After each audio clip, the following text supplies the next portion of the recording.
नमस्कार। हम लोग लेकर आए हैं इलेक्ट्रोकेमिस्ट्री का पार्ट 2। हम लोग कर रहे हैं जेई मेंस PYQ और आज का हमारा पहला सवाल है the equation that is incorrect. यहाँ पे इन्होंने ये जो लिखा है ना सिंबल, ये क्या है? Molar conductivity. और ये है स्टैंडर्ड या इनफाइनाइट डाइल्यूशन पे मोलर कंडक्टिविटी इन्होंने दे रखी है। तो यहाँ पे सीधा सा कॉलराउज लॉ लगाना है।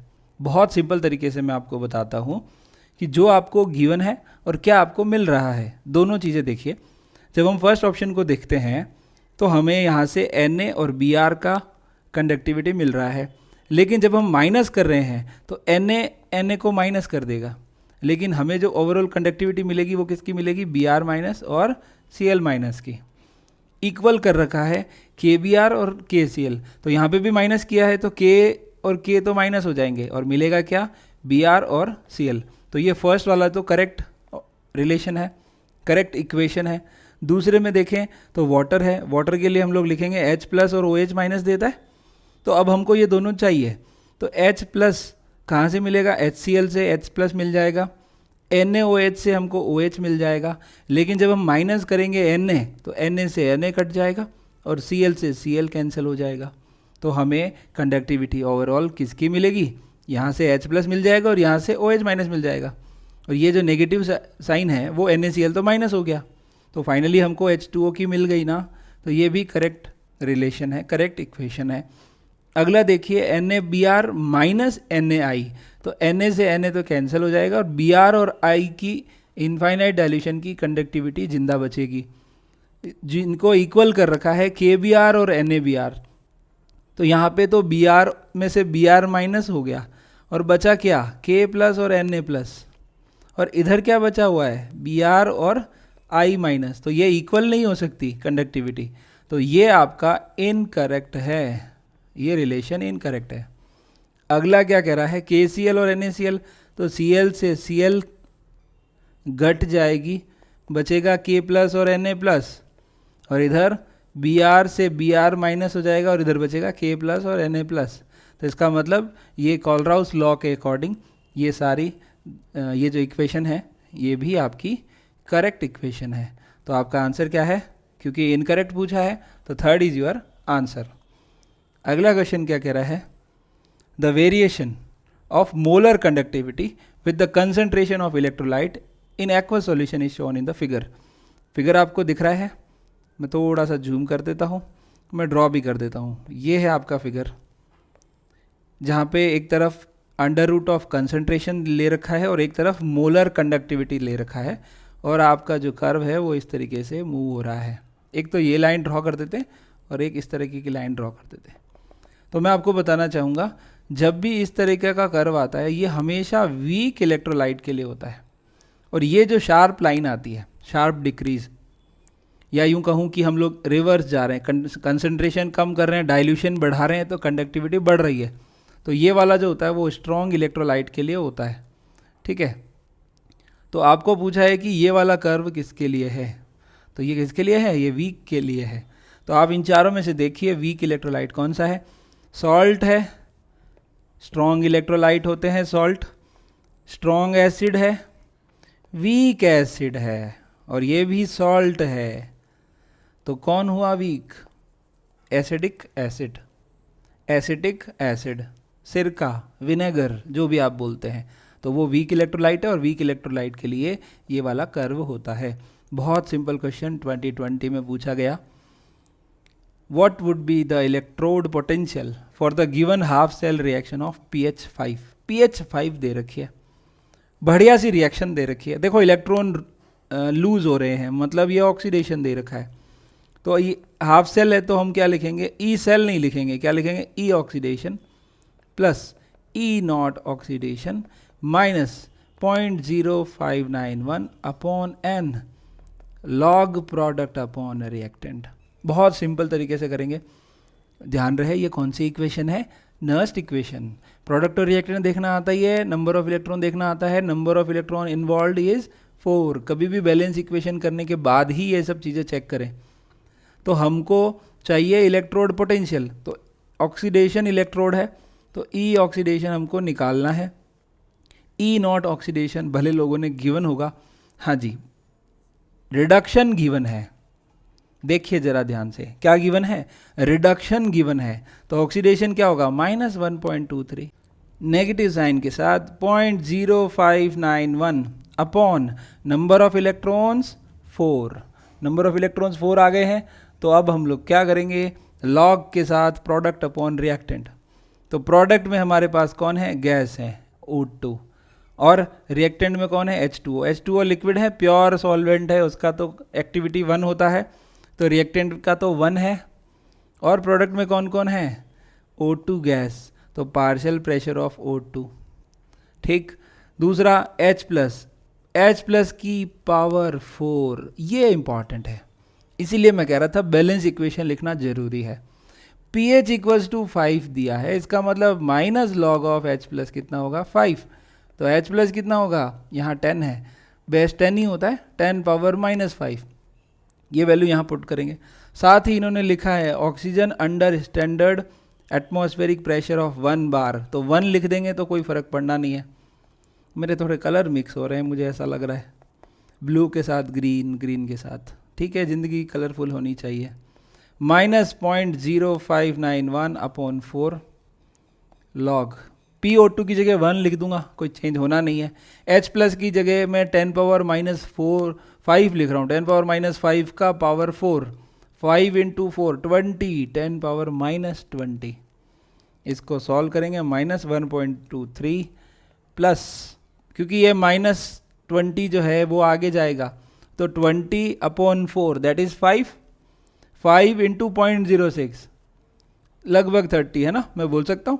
देखो कैसे किया मैंने, 0.0591 को मैंने 0.06 बोल दिया × 4, और 20 आगे आ गया है, तो ये 5 टाइम्स और 5 × 6, 5 × 6 30, तो 0.30 के आसपास कुछ होना है।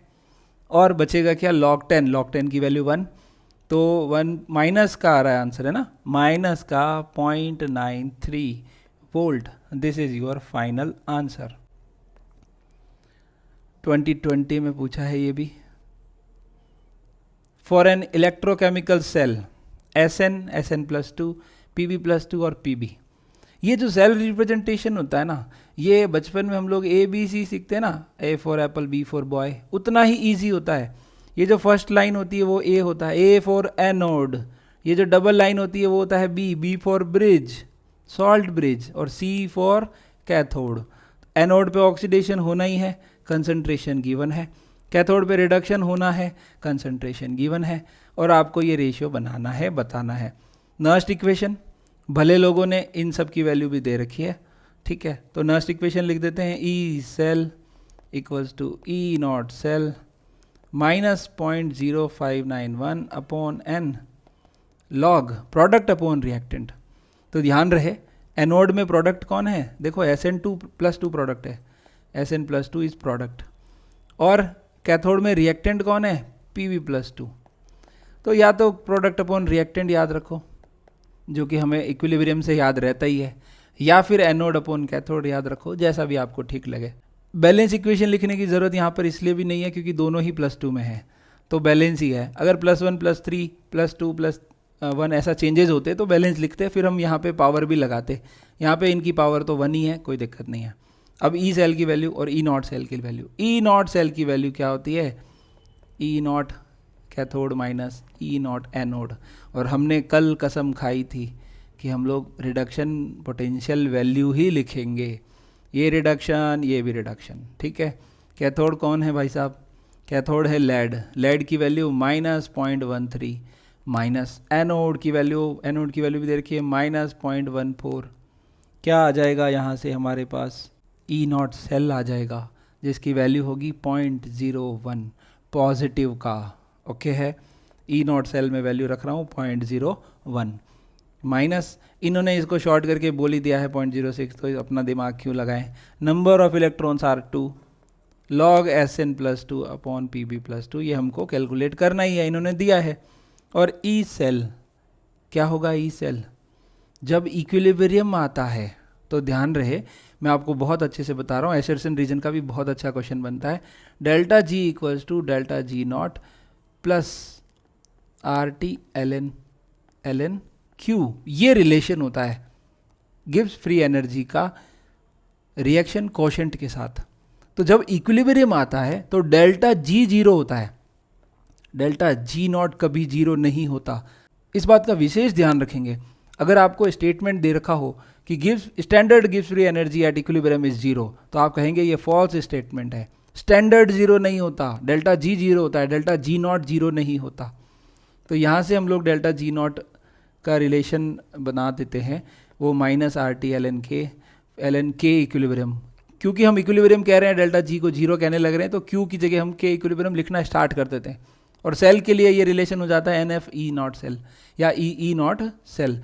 ठीक है, तो जब डेल्टा जी जीरो है तो ई सेल भी जीरो होगा इक्विलिब्रियम पे, है ना।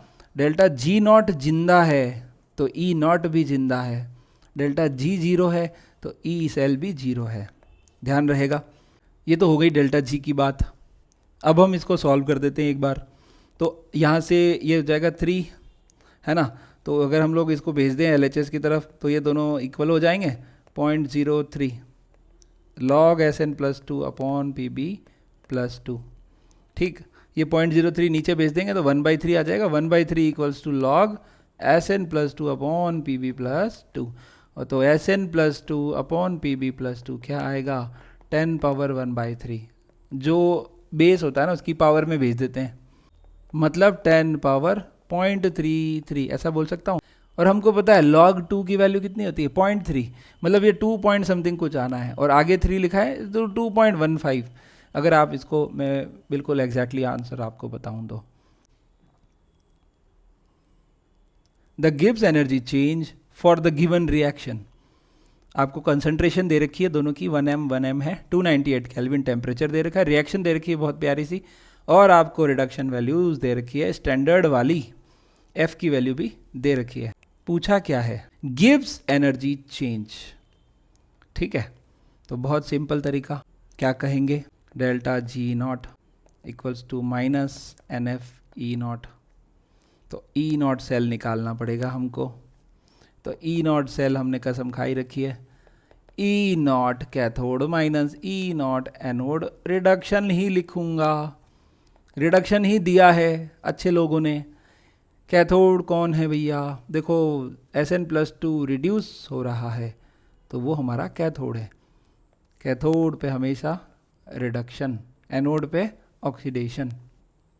एनोड कॉपर है, कॉपर +2 बना रहा है, एनोड की वैल्यू 0.34 थी, माइनस साइन तो यहीं से पुट किया है, तो ये हमारे पास नेगेटिव वैल्यू आ जाएगी -0.50 वोल्ट।